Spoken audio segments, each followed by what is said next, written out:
Hey everybody, today's video is a little bit different than what I normally post on my channel. I got a little bit of a rant to go on about this Grand Canyon North Rim fire up in the Kaibab National Forest. It's kind of close to home for me, and I'm actually kind of excited that it happened. Believe it or not, I'm actually kind of celebrating it. I've waited 30 years for this thing to happen. And this isn't the first time that lodge has burned down. The first time it burned was in 1928. It was rebuilt in 1932 with, lack of a better word, slave labor during the Great Depression while they were building the Hoover Dam and the Zion Tunnel. So, you know, the Forest Service got a free ride on that as far as I'm concerned, because the government didn't pay jack shit to those people that worked on that thing originally. So they built it during hard times, and it was built great with good men. So the history of Kaibab is pretty sensitive with my family, and I may get a little emotional in this video somewhere along the way, but just bear with me. My grandfather, he basically started Kaibab Industries. A lot of people don't know this, but Warren Elmer Johnson from Colorado City, with 3 wives, a mistress, and 42 kids, like that or hate it, I don't give a shit what you think about polygamous families. They existed. You can't hide it. You're a fool if you try to. He ran Lee's Ferry, and he walked his horse in the early 1900s across Kaibab from Colorado City to Lee's Ferry several hundred times. He walked his horse because there wasn't enough water on the Kaibab mountain range or down the other side towards Lee's Ferry to water his horse sufficiently so he could not ride it. And that horse was his lifeline for pulling the ferry back and forth across the river. What he learned over his early years of walking across the Kaibab is that there's a lot of good timber on that mountain.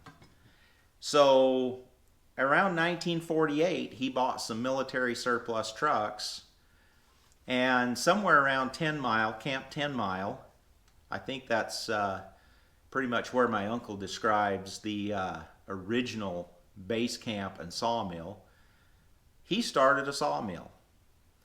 And somewhere in the 50s, the Whiting brothers came and bought that sawmill and moved it to Fredonia, Arizona. Over the years, they managed the forest on the entire north rim of the Grand Canyon completely, to literally from the Arizona Strip all the way off the other side towards Jacob Lake out over the north rim of the Grand Canyon. And they did planting, they did controlled winter burns, they had equipment all over the mountain. Anytime there was a fire, it was dealt with immediately. You never heard about anything serious happening out there. In fact, my dad worked there for 30 plus years. I remember him coming home in the summertime because there was a fire danger and they wouldn't allow the logging trucks to drive out there. And that had nothing to do with the Forest Service. That had to do with Kaibab Industries having respect that they don't want to start a forest fire. And anybody who was part of the logging crew was on standby in case there was a lightning strike.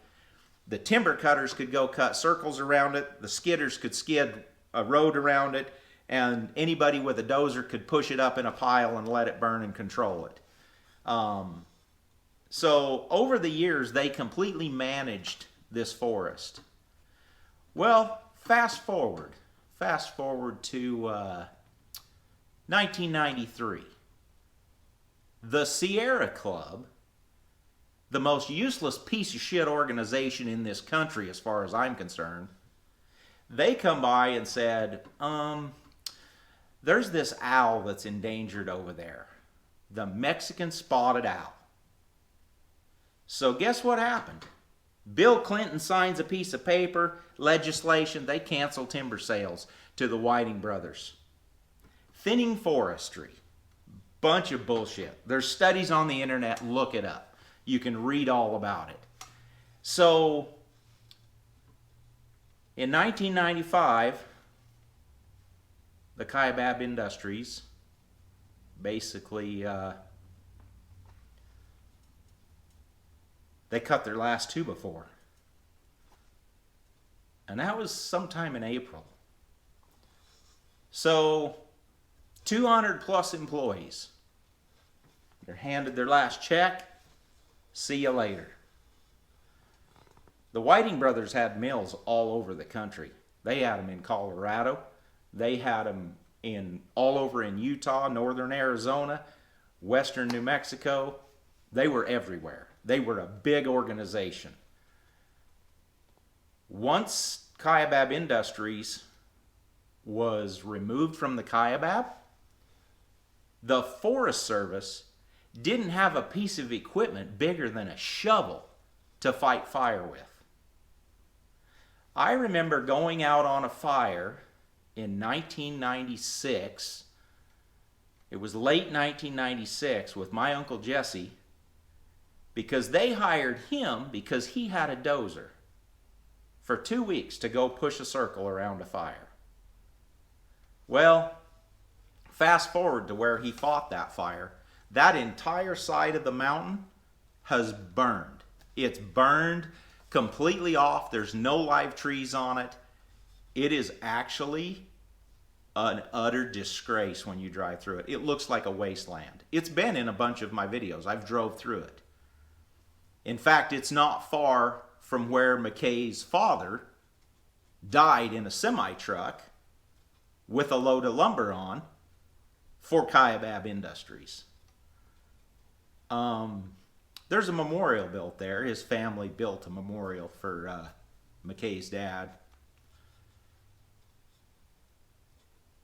So the fact that this 100-year-old landmark, the Grand Canyon Lodge and all of its cabins are burnt to the ground, it's no surprise to me. When those employees walked off the job, I was a young man at the time. But I will never forget knowing the impact it would have on the Kaibab forest. That it was going to grow and it was going to burn. And it ain't over. There's a lot of places up there that haven't burned, and they're all going to burn. Lightning strikes that mountain during monsoon season at least 100 times every year. It is so remote, you can't get equipment into it. The wind blows off that Grand Canyon, and it just whips through there like a tornado, and it will burn. So, it's a little bit personal for me,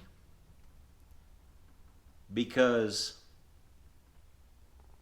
I attribute some things in my life directly to the Sierra Club, the Spotted Owl, and Kaibab National Forest, especially North Rim. This is a picture of my dad. It's a picture of all of his brothers. They worked there their whole lives. My dad was handed his last paycheck in April.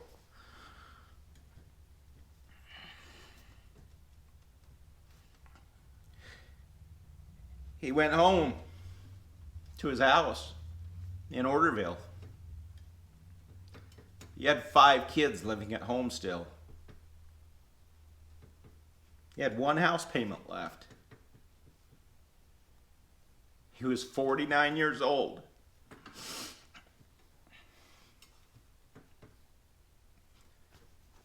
And he died of a heart attack in December, the day before Christmas.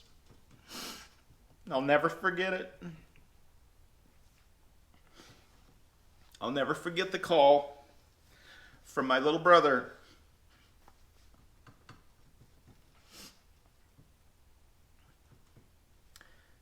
And I'll never forget how it happened. It's not the Whiting brothers' fault.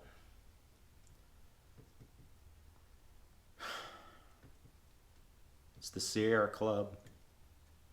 It's the federal government. It's the Forest Service. Bureau of Land Mismanagement. All of the above. I can't stand any of those entities. They're full of crooked people. They're full of crooked things. And it's all about money. Will they rebuild that Grand Canyon Lodge? I'm sure they will. I'm sure they'll figure out some way to take the taxpayers' money and go rebuild this thing because they mismanaged it and burned it to the ground. Pretty sad that we live in a country that is so ignorant and so blind that we actually stick our hands on the anvil and we just sit there and we beat on our fingers till they're bloody. And then we pull them out and we lick them and we clean them and we make them feel better. And then we start doing it again. It's like, how ignorant do we have to be? You know? That forest would be such a healthy forest if Kaibab Industries was still in Fredonia, Utah. I can guarantee that. You look up the Whiting brothers. They're all over the internet. They were good people. They did a really good job on that forest. And it's pretty sad to see it burn like it is, but I'm pretty happy about it just because of what the federal government did in 1993 in conjunction with the Sierra Club, because they're the ones that did it. Any of that damage, you can directly blame it on the Sierra Club because they are 100% responsible for it, claiming this spotted owl, which, who knows, does the spotted owl even have a home today? It looks pretty burnt up there to me. Maybe he can move out on the Arizona Strip. I don't know, maybe there's a small nest at Mount Trumbull he can live in for a little while. Parts of Mount Trumbull are private enough still that they thin their trees so it doesn't burn. Plus they're remote enough it would probably be bad if it ever did. But anyway, that's my rant. That's what I know about the North Rim of the Grand Canyon. And I know it's just opinion. It's my personal opinion, and I'm bitter about it. But I see these posts on Facebook, oh, sad day, sad day. It's not a sad day. It's actually a happy day, and I hope people wake up and realize these Sierra Club terrorist groups that sabotage everything that people try to do in their lives is not good. Anyway, this is a no-edit video. I'm going to give this footage to my daughter. She's going to upload it direct. I don't really care about the foul language. That's just who I am. Subscribe, unsubscribe. I don't really care. It's how I really feel. And I thought I would share it. This December will be 30 years since I lost my dad.